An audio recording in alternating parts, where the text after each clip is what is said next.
Magandang araw po. Narito na po ang magiging lagay ng panahon ngayong araw ng Lunes, August 12, 2024. At latest update sa low pressure area na binabantayan ng Pag-asa na nasa loob ng Philippine Area of Responsibility.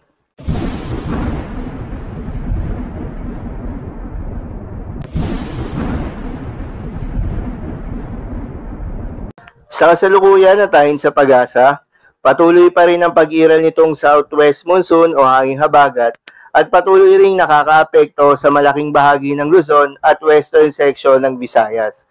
Kaya naman nasaan pa rin yung maulap na kalangitan na may kalat-kalat na mga pagulan at thunderstorms.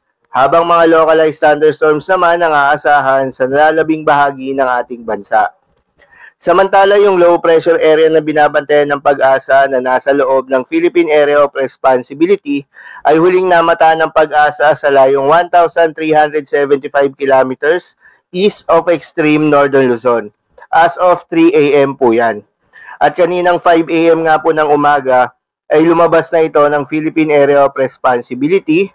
Ito ay may tsansang maging bagyo sa mga susunod na araw. Ito rin ay inaasahang patuloy na lalayo sa ating bansa at tatahak patungo sa bansang Japan. Ayon naman sa datos ng Japan Meteorological Agency, ang nasabing low pressure area ay isa ng tropical depression o mahinang bagyo at inaasahang lalakas pa bilang isang tropical storm sa susunod na 24 oras. Samantala, ang bagyong Maria nga ay naglandfall na sa may northern part ng Japan ngayong araw. Pagkatapos itong tumama sa lupa, inaasahang mabilis itong hihina habang tumatawid sa hilagang bahagi ng Japan at bukas nga ay asahan pang hihina hanggang sa malusaw ito. Meron pa ang isang bagyo na binabantayan din at lumakas na nga rin ito bilang isang tropical storm at may international name na Sontin.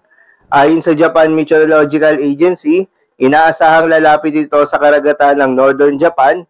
Inaasahang hihina bilang isang tropical depression sa darating na Miyerkules hanggang sa malusaw ito. At ngayong araw lang din ay may bagong low pressure area na nabuo sa may Western Pacific Ocean at pinangalanan nito ng Joint Typhoon Warning Center na Invest 96W. Sa ngayon ay mababa pa naman ang tsansa nito na maging isang bagyo at malayo rin sa ating bansa. Para naman sa ating long range forecast at ipinapakita ng forecast model na ating ginagamit, consistent pa rin naman na walang banta ng bagyo na tatawid sa ating kalupaan hanggang sa susunod na 3 araw. Pero asahan pa rin yung epekto ng southwest monsoon na patuloy na hinahatak ng bagyo na nasa labas ng Philippine Area of Responsibility. Dahil pa rin sa epekto nitong southwest monsoon, asahan ngayong araw ng Lunes sa Ilocos Region, Zambales at Bataan ang maulap na kalangitan na may kalat-kalat na mga pagulan na thunderstorms. Posible ang mga pagbaha o pagguho ng lupa dahil sa katamtaman hanggang sa kung minsan ay malakas na pagulan. Habang sa Metro Manila at nalalabing bahagi pa ng ating bansa, ay asahan naman yung bahagyang maulap hanggang sa maulap na kalangitan na may kalat-kalat na mga pagulan o thunderstorms. Dulot naman yan ng southwest monsoon at mga localized thunderstorms. Posible rin ang mga pagbaha o pagguho ng lupa during severe thunderstorms. Madalas nabobuo ang mga thunderstorms na ito tuwing hapon o gabi na nagtatagal ng 1 hanggang 2 oras. Kaya naman mag-ingat sa posibleng mga pagbaha o pagguho ng lupa during severe thunderstorms.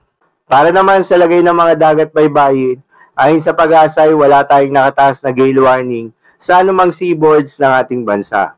Kaya naman malayang makakapamalaot yung mga kababayan nating mangingisda at yung may mga maliliit na sasakyang bandagat. Dahil inaasahan yung banayad hanggang sa katamtaman ng mga pagalon. Ngunit iba yung pag-iingat pa rin, lalo na kung meron tayong offshore thunderstorms activity, asahan pa rin yung tsansa ng malalakas na hangin at kaakibat nito ang bahagyang pagtaas ng mga alon. So, yun lamang po para sa lagay ng panahon ngayong araw ng Lunes. Keep safe everyone.